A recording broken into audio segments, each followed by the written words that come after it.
So Wade, how you coming, man? Mr. Murray showed up late. He's whooping you.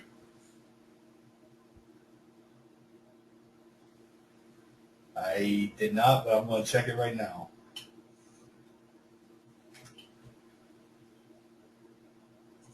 All right. While that's loading up.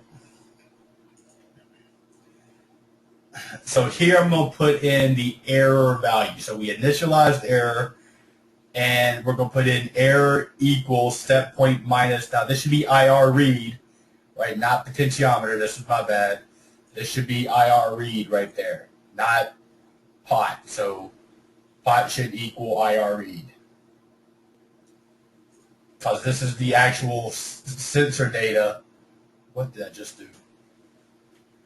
This is the sensor data that we're getting.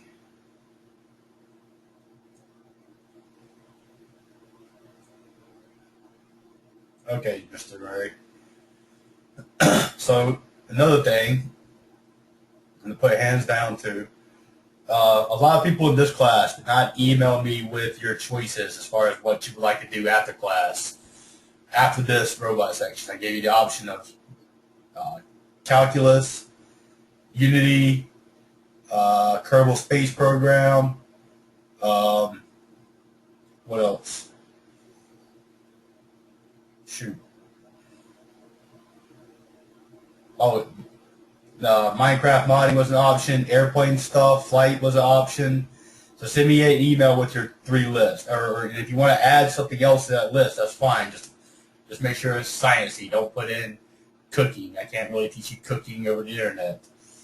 But if there's something that you think is possible to do online, let me know and I'll look into it.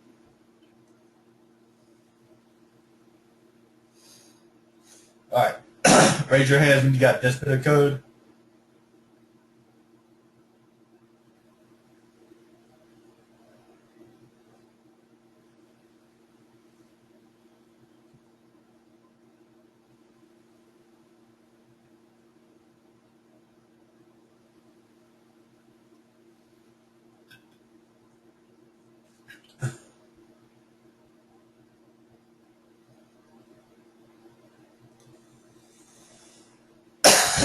There are 3 spaces before the out, but it doesn't matter, Tyson.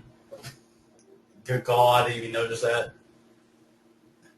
So as we're going through this, keep hitting the check mark. You don't have to upload it, but keep hitting the check mark to compile it, make sure all your variables are right and all that stuff.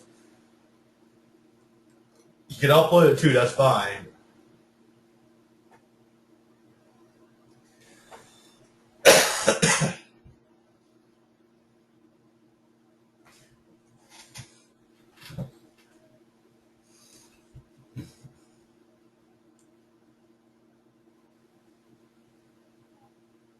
All right. So this is our serial print, but actually I want y'all to restructure this a little bit. Not that one. No.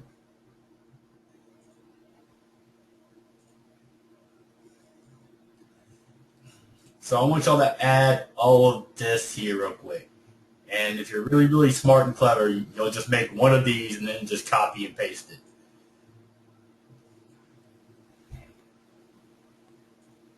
Now, I think I wasted too much time on this error value is being funny finicky. I want to get through more of the code, and then I'll come back to the error because there's seems to be an issue between the numbers y'all are getting and the numbers I get, but we'll look into that next class. Maybe this class, I don't know. All right, raise your hands when you got this little bit of code added.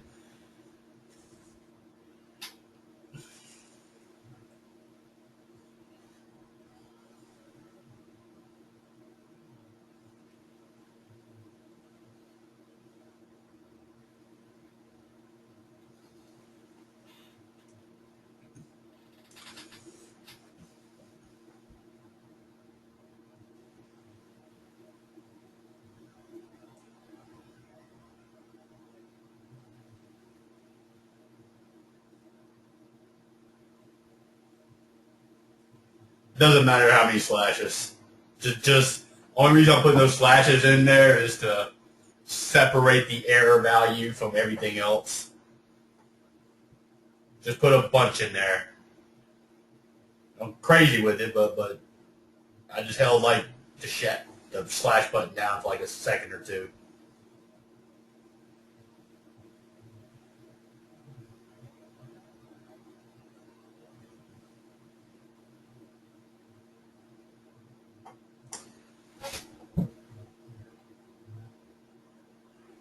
Nano or biomechanics? You know, Mr. Dewick's always talking about doing that. I'm not seeing how I can do that on an online class unless you want me to just talk about the science behind it. I can do that, but I can't really, it's not really too much I can really do. I don't know, maybe through 3D modeling I could. I would have to look into that, Dennis.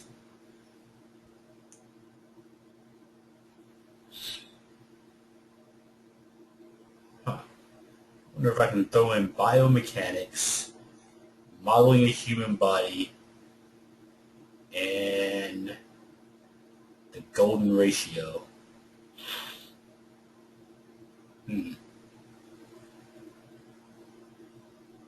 Yeah, that's all, Mr. Murray.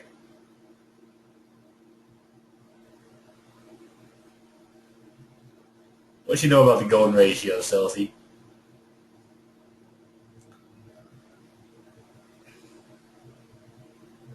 I wasn't that mad at you, Jake. I was just messing with you. You didn't miss too much. Yeah, raise your hands when you've added those lines of code I have highlighted.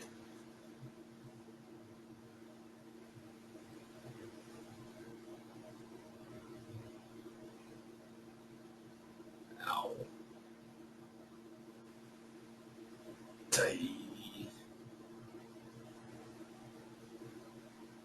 Yeah, error in your code, let me know. I can help you out with it.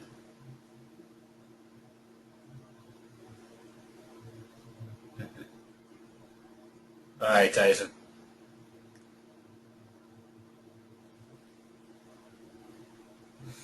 Oh, there's completely...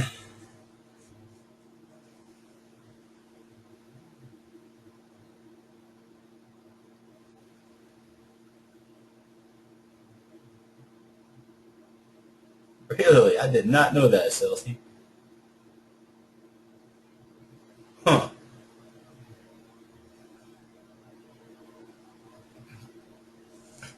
But the golden ratio also has other unique properties, too.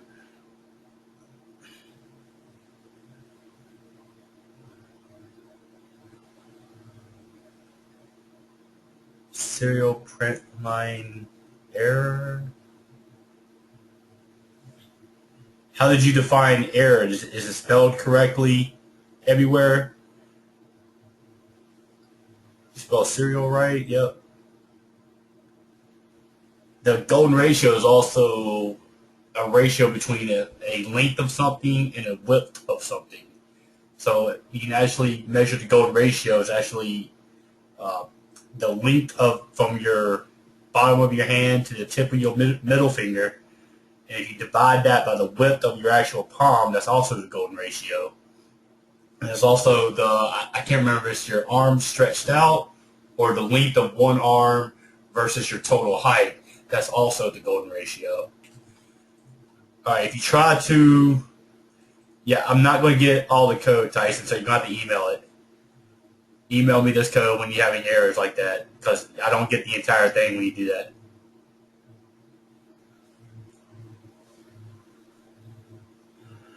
All right, Wade, how you coming? Josh, how you coming?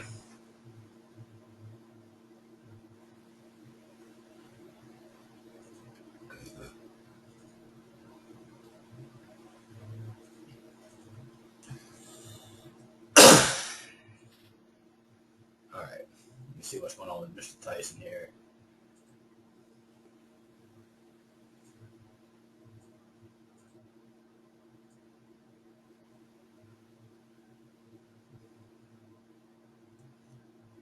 Where was that backpacking picture taken, Tyson?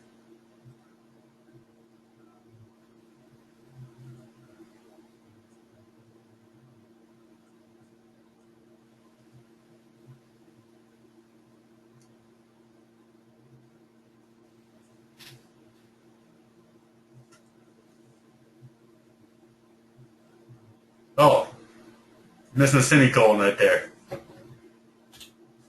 That's it. Mount Mitchell. I know Mount Mitchell. Oh, and you're missing a semicolon here.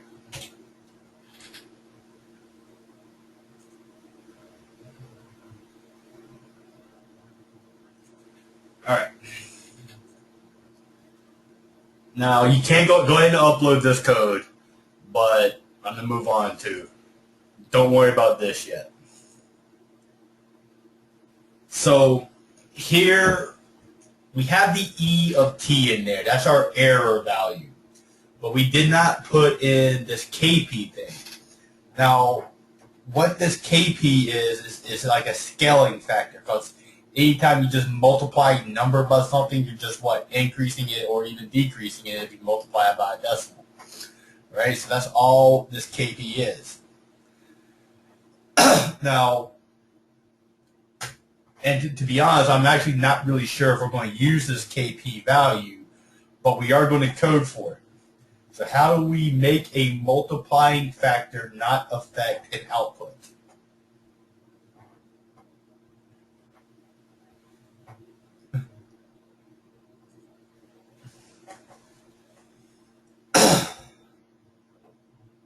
So how can a multiplying factor not affect what the number is?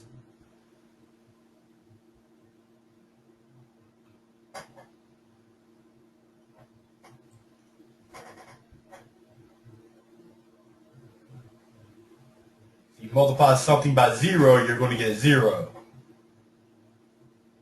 Good job, Mr. Dennis. That's an actual question I do want y'all to try and answer.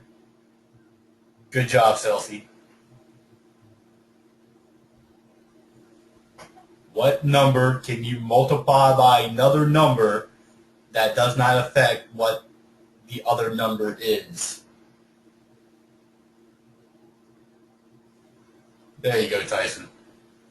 There you go. Yeah, exactly. Just multiply it by 1, and the number is always going to be the same, right? That's how we're going to use this for right now. We might change this up later on. I don't know yet, but I do want to go ahead and code for it so it's already there. So go ahead and set this equal to 1. So we're going to add just this double KP equals 1. All right, and where do you think we're going to add it in the code? I gave you a hint of there's 2 options.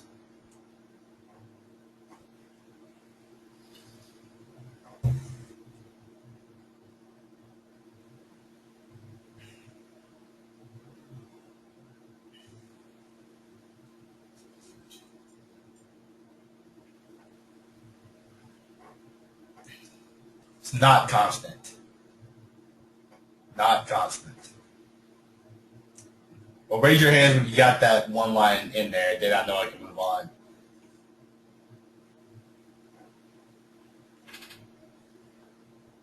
Good job, Tyson. And is yours error set point minus pot, Tyson?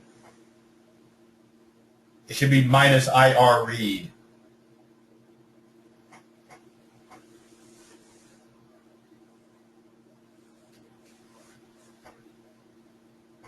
Yeah, let's double check this here. So this should be not potentiometer, but it should be IR read here.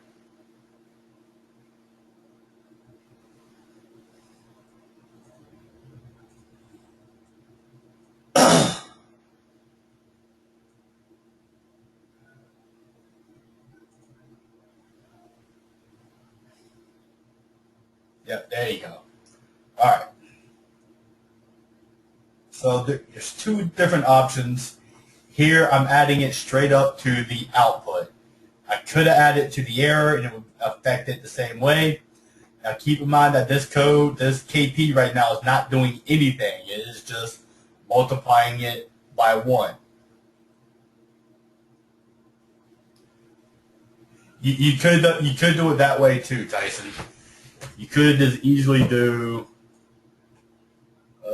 where is it? I could do it like that and it's the same thing. But I just decided to put it here in the actual output. All right, raise your hands when you got that.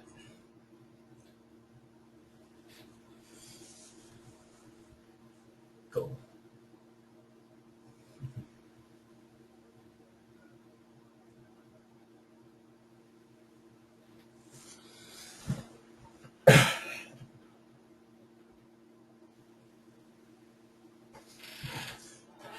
The Parthenon, Celsius, the Parthenon was actually designed with the golden ratio too.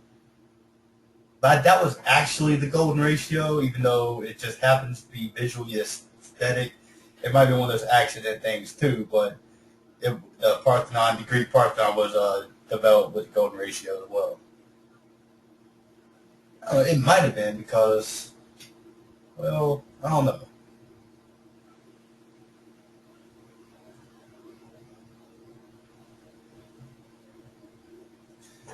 Greek math was really, really good, but it wasn't all that great because they never had the concept of zero. So I don't know if they had the golden ratio. I don't know if you can get the golden ratio. Greece and Romans, they never had zero. They never used zero. Zero is actually an Arabic invention, or an Indian invention. Indian, not Arabic. Algebra is Arabic.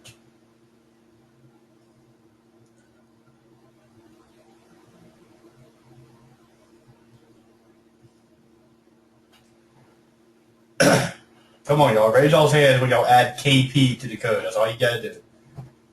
So I know I can move on. There you go. All right. So speaking of math, we're going to look at an integral. Who here has seen this symbol before? Raise your hands. Or if you know what this symbol is. Nobody. Okay. So, the symbol for an integral is used for a lot of different things and has a lot of main purposes. The main function of it is to find the area underneath a curve or the curve. But when you say curve, it throws people off because you're thinking of a curve. Well, it doesn't even have to be a curve. You think of it as finding the area underneath a line. That's all it is. It's finding the area underneath a line on a graph, on the XY graph. You can even do X, Y, Z, but we're not going to go there. It's just about finding the area underneath a line on a graph. The concept of this is way beyond this class. Way, way, way beyond. But I have the absolute faith in y'all's intelligence, and I have absolute faith in my ability to describe complex subjects as simple as possible. So we are going to go through this. So I love integration. Integration is awesome. So how do you find the area of this? What's the formula? Good job, Tyson. That is just a simple triangle. Give me answers. What is the area of a triangle?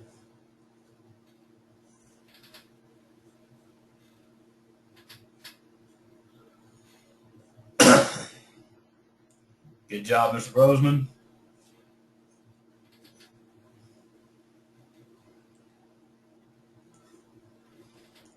That also counts, Mr. Wade. You're being fancy.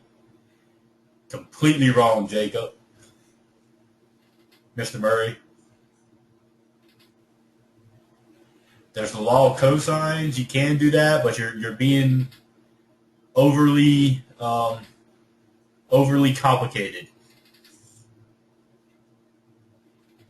Not that the area. We're finding the area.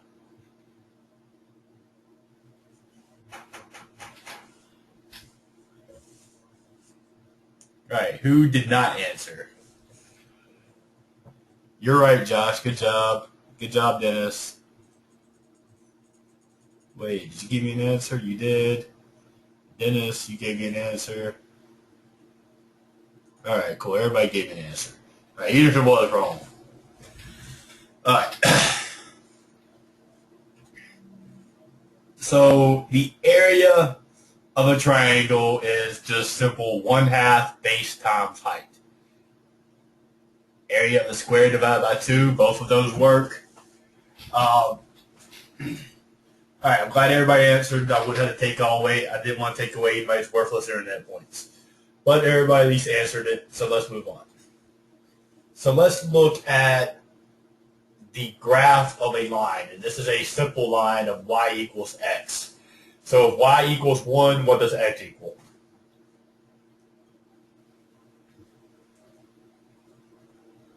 That wasn't rhetorical. There you go. If x equals 2, what does y equal?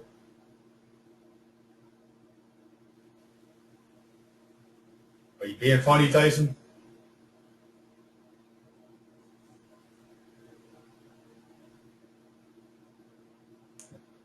So if y equals 315, what does x equal? 315, exactly. It just goes on and on forever. All right.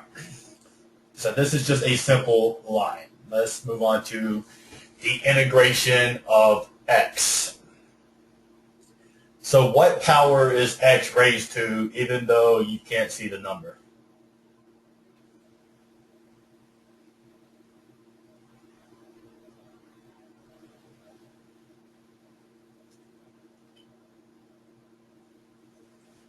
Not quite, Tyson. You're overthinking. Think simple.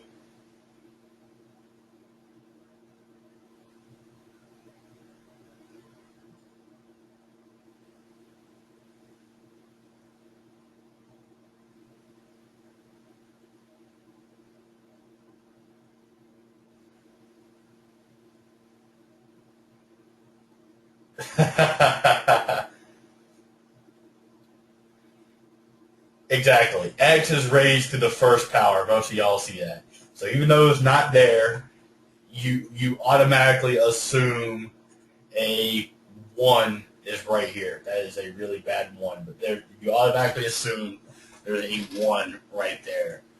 All right?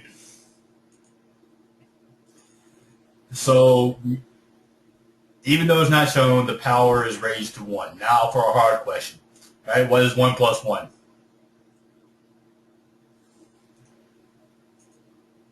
Nope, not a trick question. I just want you to tell me what 1 plus 1 is. 2. Exactly. It's 2. All right? It's simple. Right? And let's just for takes and giggles, let's just, I can write a 2 here, right? I can even put a 2 over here. I can put a 2 anywhere I want to. 1 plus 1 is 2, and I can put it over here. I can put it over here. I can do whatever I want to with it, right? And that's kind of like what this is. I know it doesn't make sense yet. Give me a minute, and I'll get you there. All right, you ready for my drawings?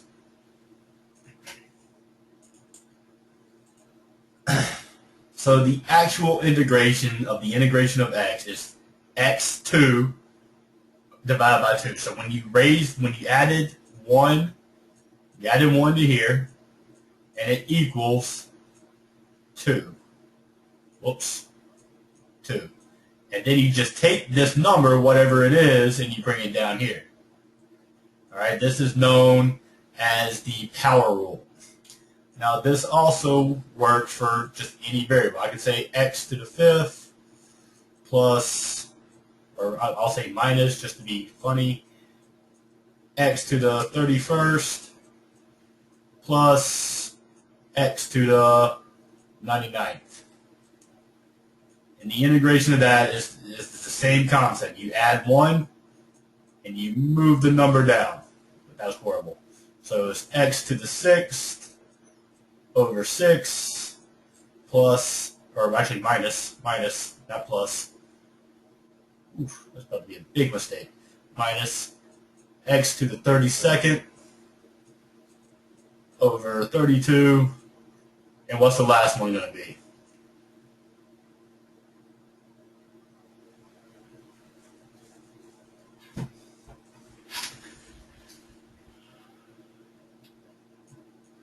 X to the, what's 1 plus 99? That's 99 there.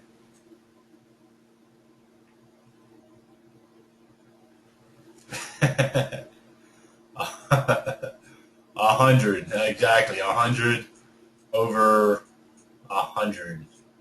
I don't know what that graph would look like. That's what, raised to the 5th power. The highest is 99. I think 99 is odd, so I think it looks something like that. Well, not like that.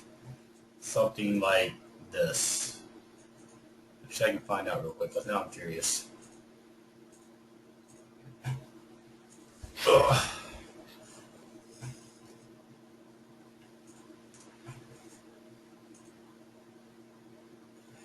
All right. However, so this is this is known as the power rule.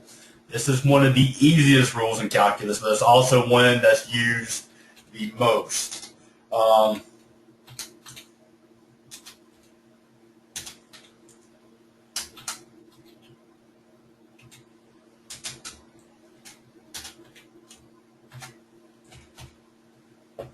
Yep, I was right. Looks like that. All right.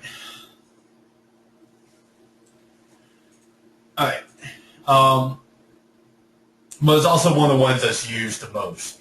Now the question becomes, what the freak, how does this prove my point of that the integration of x is the area underneath a curve? Well, let's just say that we integrated this here. We put bounds. This is what's called bounds. Say I went from 0 to 3. All right? 0 to 3. Well, that would look something like this here. So I started at 0, I went to 3, and I stopped. And what is this right here if it's not a triangle? Is that not a triangle? Let me know. My eyes are kind of blurry right now. The answer is 4.5, exactly. Wait, where is the exponent key on the keyboard? It's usually like shift 6 in some functionality, Tyson. Obviously, an octagon. Yep, okay.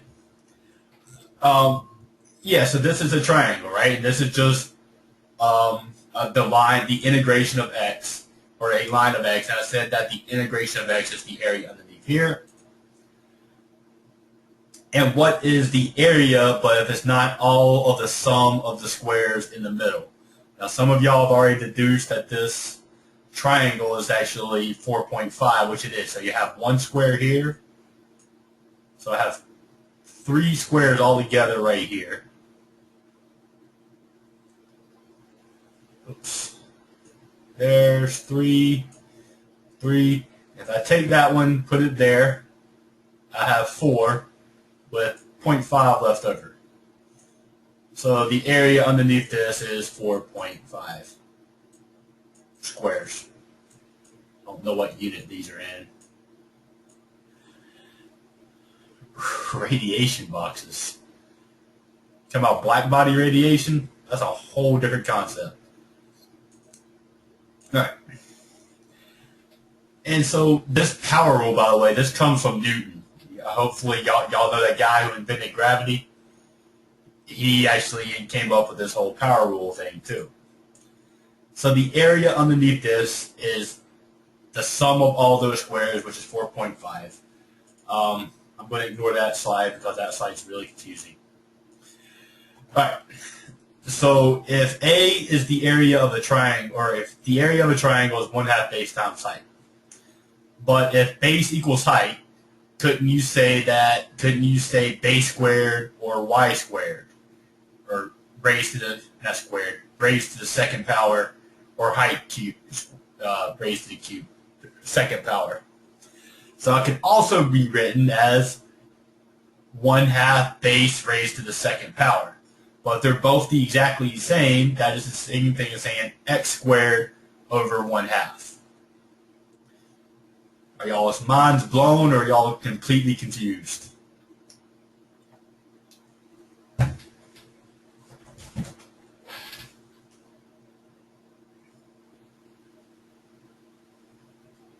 Mixture of both, okay.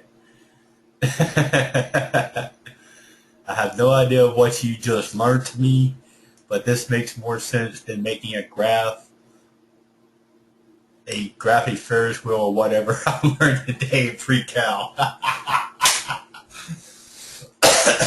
Did you do like what, unit circle, Mr. Roseman? Is that what you did today?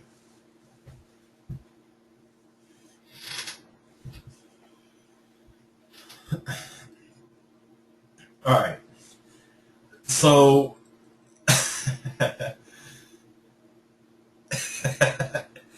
there's some ways that or Ebola. Okay, I'm done. All right. You're learning about Ebola in math class. Sure. I'll go with that. All right. So this is like the very basics of integration. This is just the power rule of adding 1 to a number and moving it to the bottom. That is integration. I can integrate anything that way. So I can find the area. So this curve would be a lot harder to do, but you could do it. If you went from here to here, right, you would find the area all another because I bet this curve, actually, you would probably get an infinity error. Yeah, you would. But don't worry about infinity errors. Those get confusing.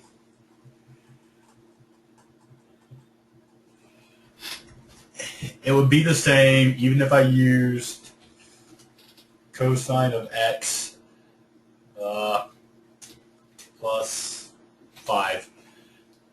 I can find the area underneath all of this here if I wanted to, using the integration, using calculus. That would be sine x, negative sine x plus 5x, I believe. Yeah, 5x. And you would find the integration between all that fun stuff there. All right. Now, that was level calculus 2 level math. All right. Hopefully it did not look that scary. All right. It's just adding 1 to a number and moving it down. The 2 hardest parts of calculus. Here's the 2 hardest parts of calculus. The first one is not calculus. The first hardest part of calculus is learning the algebra. That is the hardest part. The second hardest part of calculus is knowing what the answer actually means, because that gets inside my head with a blender sometimes and chunks it all up, and I have no idea what's going on. I'm not going to lie. But knowing what the answers mean is one of the hardest things. And the algebra. Calculus itself is easy.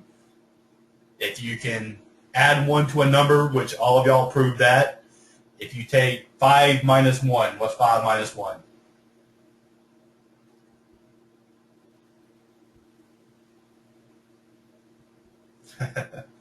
4, exactly. There you go. You know how to derive something. That's the power rule for derivatives.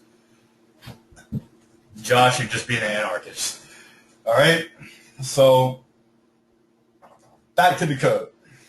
So this here is actually the summation. This is how we're not going to really use it in power rule sense. We're going to use it in the summation sense. All right? So that's what I mean. The hard part, one of the hard parts is knowing what the answer means. All right? One reason I went through that, I would just want to clarify. I went through that because one of the reasons people get out of engineering is because math. All right? They get scared of math. All right? Don't get punked out by math. All right? Pretty sure every single one of y'all can take on Newton and whoop his butt. All right? So don't get scared of math. Math is your friend, exactly. He is dead, but you know what? If he was alive while I was taking my calculus final last semester, I would go up to him and hit him.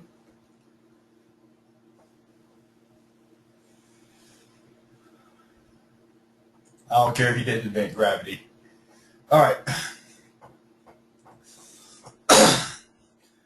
So Here we're going to use this as a summation error. I'm running out of time here. This is the sum of the error plus the sum of the last error. But in this case, what is the last error? Well, the last error is actually the current error until the code gets another error. Right? Simple enough, right? I put that in simple terms. All right, go ahead and code that. I'll wait.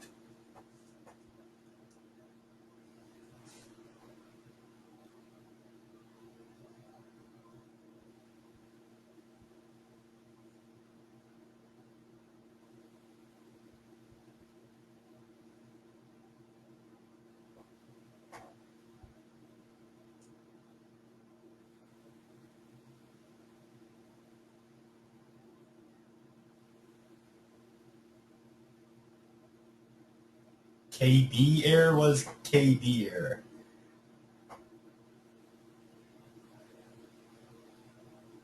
I cannot put it any simpler than this. So go ahead and code it, and I'll wait here. Just like this guy chilling.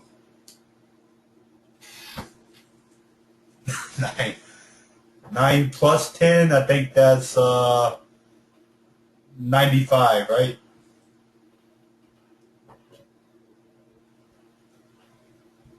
Mr. Roseman asked me what 9 plus 10 is. 21. Huh.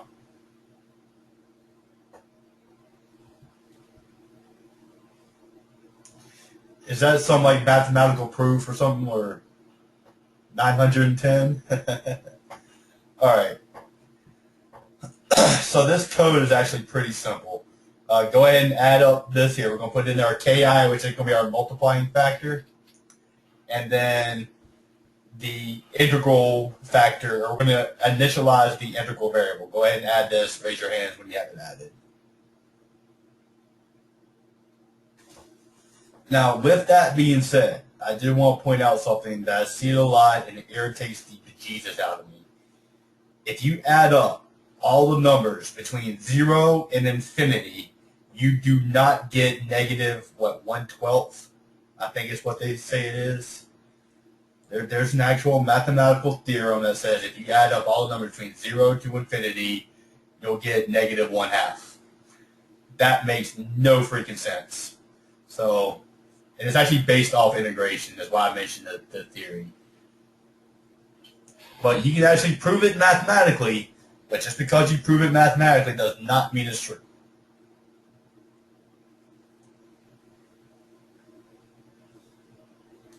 But you could troll your friends if you want to.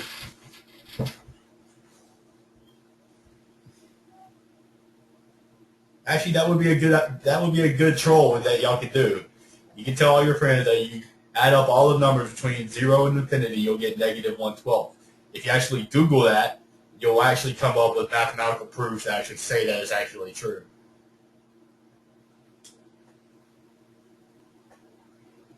Ninethreen.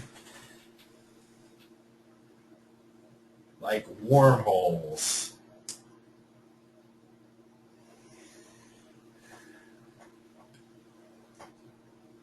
Wormholes. Yeah, actually, you got a point there. So Mr. Wade asked, what is infinity plus Ebola? A good time on a Friday night?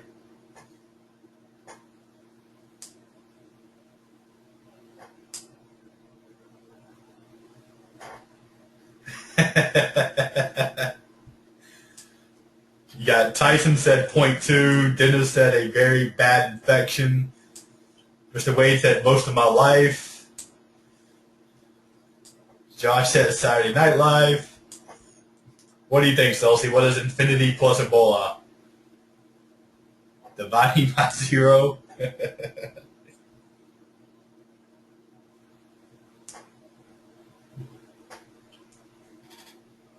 The world ends.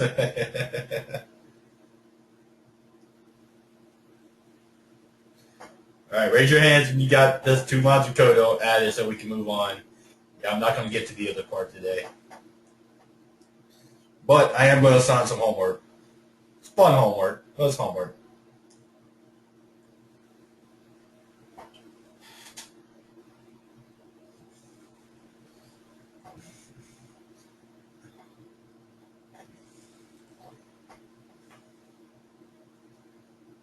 Better question, Wade. What is robot plus Ebola? Ebola, however the hell you say it.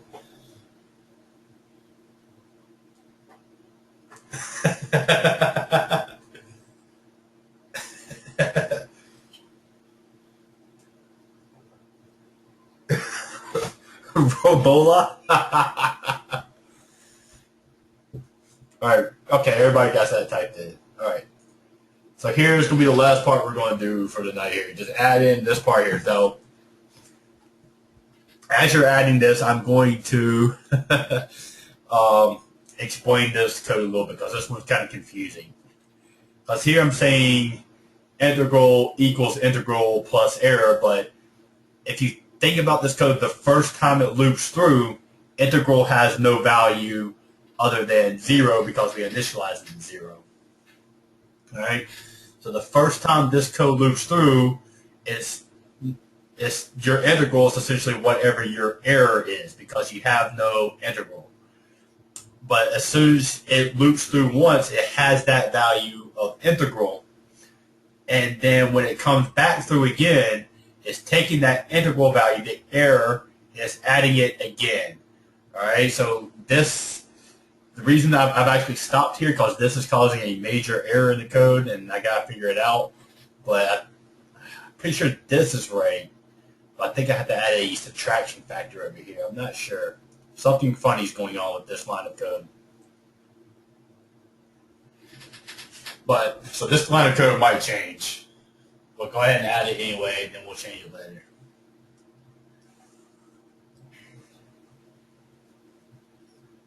All right, so while you're typing this up, and I got 2 minutes left, so y'all's motors are already working with your robot. So I want you just to don't change this code. Do not change this code. Do not change this code. Do not change this code. But use another code and try to get your robot to do something. Try to get it to react to the environment in some shape, way, or form. How you do it is completely up to you. Just try to get it to act. Tell you what, I want y'all to do something. I'm going to dress this up a little bit.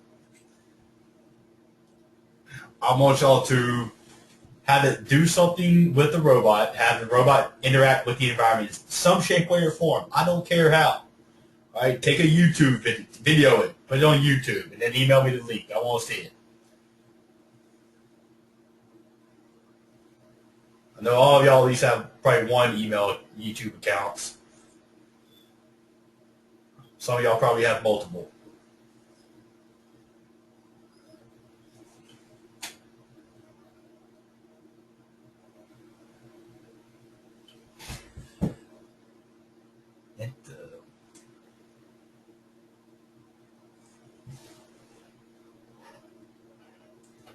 You actually have a point there, Mr. Wade.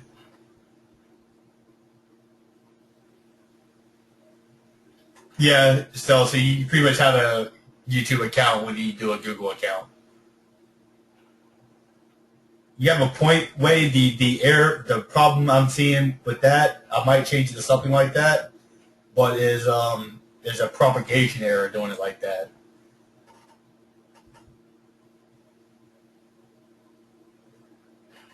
But this is also causing a propagation error. I'm just not sure how. Unless I set integral to last integral.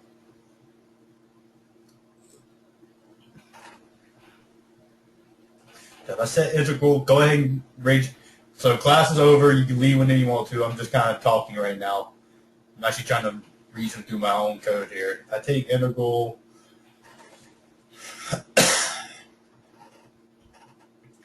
Oh, because integral can be negative. Because error value can be negative.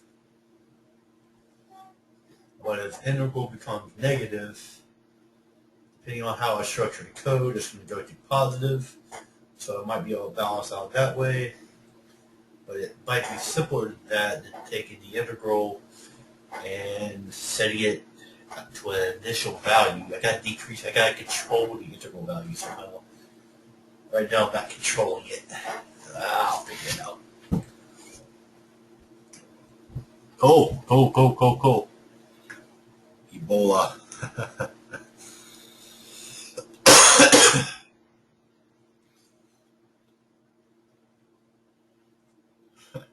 All right, good luck with that, Mr. Murray. Let me know if you want some help. Granted, I'm not going to do it, but let me know. Already left. All right, any final questions for me about the code, calculus, life, science, sound, crazy glue?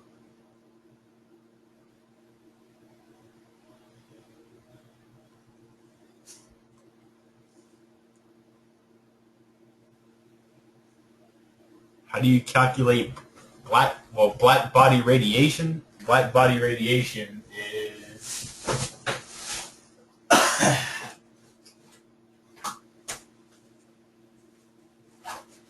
one second. Oh, I gotta pull my notes out for that one.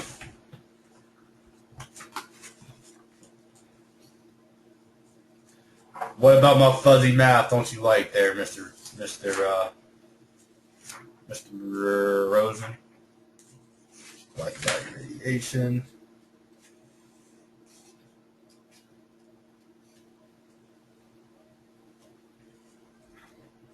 Okay, here it is. Nah, I must be missing it. Is that Hitchhiker's Guide? Black body radiation is R equals sigma T to the fourth, where T is actually temperature.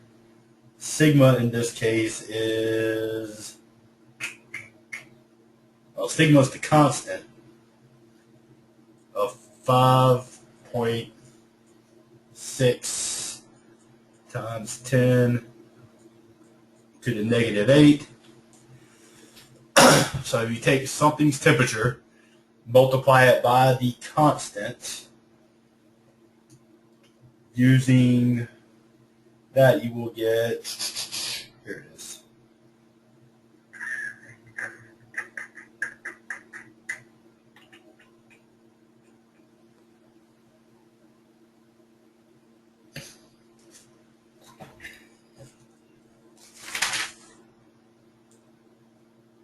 Oh, okay. Now I remember. This is actually how we know how big stars are. Using this relationship. So you have the R value of a star equals P of a star. P in this case is the 1 over T, I think.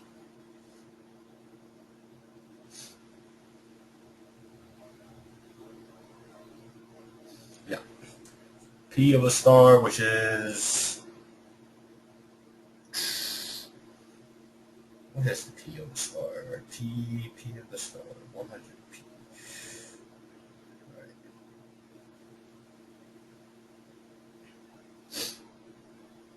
Oh, power, duh. I'm overthinking it.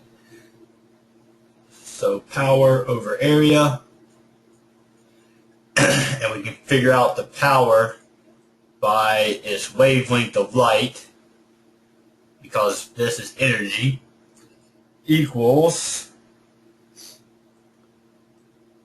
sigma T to the fourth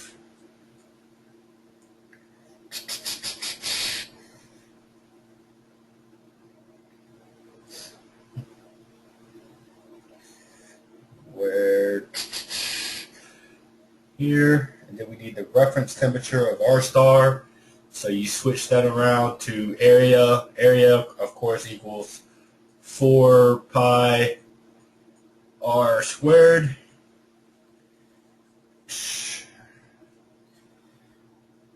Equals P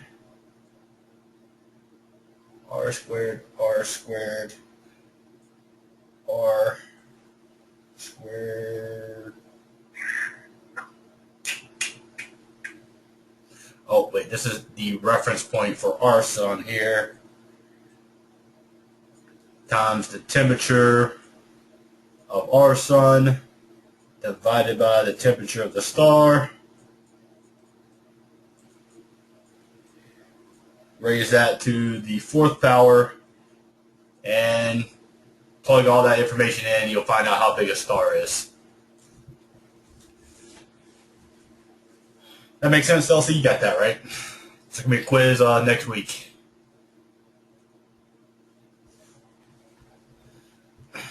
But it all stems from the relationship of the black body radiation of R equals sigma T to the 4th. And black body radiation in a lot of contexts is nothing but color. Right? What color you see. That can be considered black body radiation. It's not always black. It's not always color. I have to be careful with that one. It's not always color, but it can be color. But if you know how the color of something, you can tell how hot something is to some degree, as long as it's not something that emits color, like a light bulb. Can't always tell. Yeah, you know what you're saying, right? Does that make sense? So if something is on fire, I can tell what it is by the color it is emitting. That's what essentially I'm saying. It's like a spectrometer.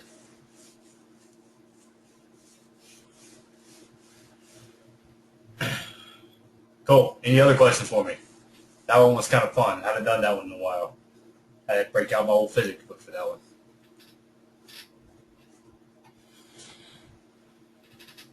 All right. Well, I'm going to bid y'all good night because I really got to use the bathroom. So I'll talk to y'all later.